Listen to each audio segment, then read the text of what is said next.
Vous voyez, quand c'est pour aller danser, quand c'est pour aller chanter, pour Fally Ipupa ou bien aller dans des concerts comme ça, vous êtes 40 000. On dirait que c'est toi-même que j'attendais. Encore un autre panafricain. Dez, tu as fini avec les Maghrébins? Tu sais, vos débats avec Bassem, que les Maghrébins ne vous aiment pas, que les Maghrébins ne sont pas africains, que les Maghrébins ne veulent pas se métisser avec les Nord-Africains. C'est terminé ça? Maintenant, tu t'en prends aux Congolais? C'est ça? Oh, mais tu as choisi le mauvais adversaire. Donc, tu penses que les Congolais ne savent pas qu'ils ont le pays le plus riche au monde, le deuxième pays le plus grand d'Afrique? Nous savons que nous sommes un scandale géologique. Nos minéraux précieux sont estimés à 24 billions de dollars américains, quelque chose comme ça. Et nous savons aussi que nous avons la plus grande réserve mondiale de cobalt. Et 51% est seulement connu. Et nous savons aussi que nous avons d'importantes quantités de diamants, or et de cuivre. Nous savons aussi que nous possédons 52% de la réserve d'eau du continent africain. Oui, nous savons tout ça. Et oui, et nous savons aussi que c'est ça qui cause notre malheur. Nous sommes un pays envié, non pas que par les Occidentaux, mais aussi par les autres pays africains. On le sait ça, oui. Dès que ce soit toi ou un autre Africain ou encore un autre panafricain, vous devez comprendre que dans la tête d'un Congolais, il n'oubliera jamais la date du 17 mai 1997. Le 17 mai 1997 est la date où notre voisin nous a envahis. Et depuis, comme dirait notre ancien président, le maréchal Mobutu, qu'après moi, ça sera le déluge. Effectivement, nous vivons le déluge. Nous vivons en enfer. Days! S'occuper Days! Tu dois savoir que en France, la communauté africaine qui milite le plus, ce sont les Congolais. Pendant une période même, chaque semaine, les hommes allaient manifester. Et les femmes, elles ont l'habitude d'avoir des associations pour cotiser, pour venir en aide des femmes congolaises sexuellement agressées à l'est de la République démocratique du Congo. Ça, tu savais pas ça, hein, Dez? Dez! Ça fait à peine 2 semaines que tu as découvert que le Congolais faisait des marches. Ça fait à peine 2 semaines que tu participes aux marches des Congolais. Et c'est toi qui veux nous pointer du doigt? Mais Dez, le panafricanisme, ça donne des ailes, hein? Oula! Dez, est-ce que tu connais la signification de la bande rouge sur le drapeau de la République démocratique du Congo? C'est le sang des martyrs.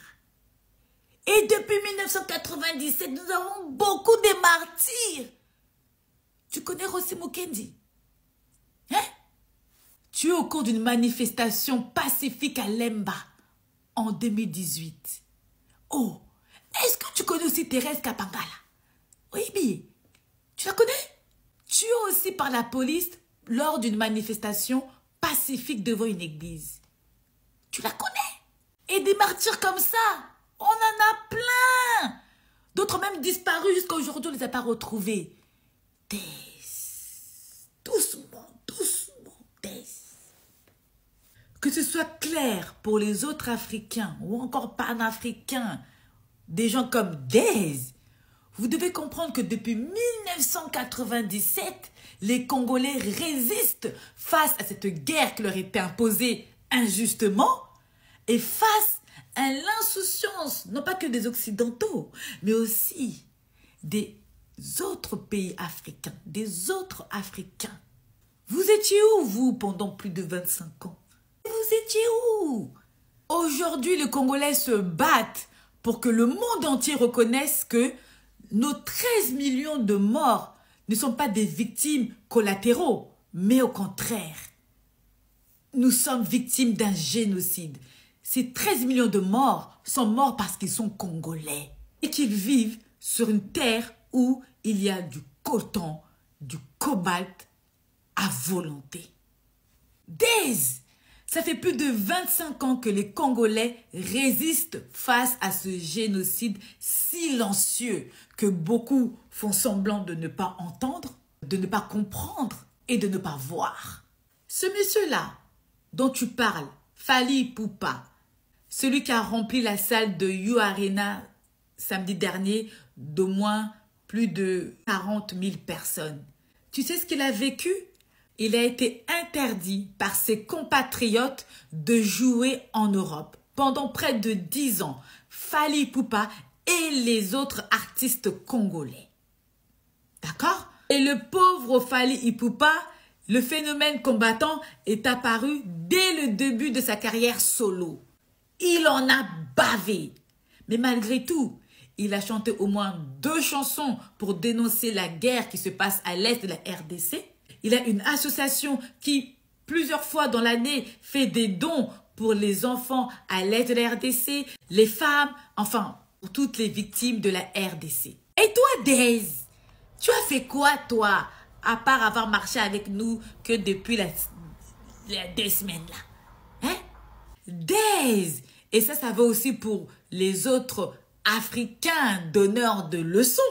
Sachez que ce que vous avez vu samedi dernier au U Arena de Paris La Défense, ça s'appelle une résistance. Oui, une résistance.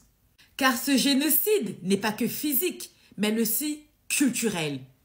Car l'objectif, c'est que la personne que représente le Congolais ne doit plus exister. Le peuple congolais résiste physiquement, mais aussi culturellement. Nous sommes Congolais et nous sommes fiers d'être Congolais.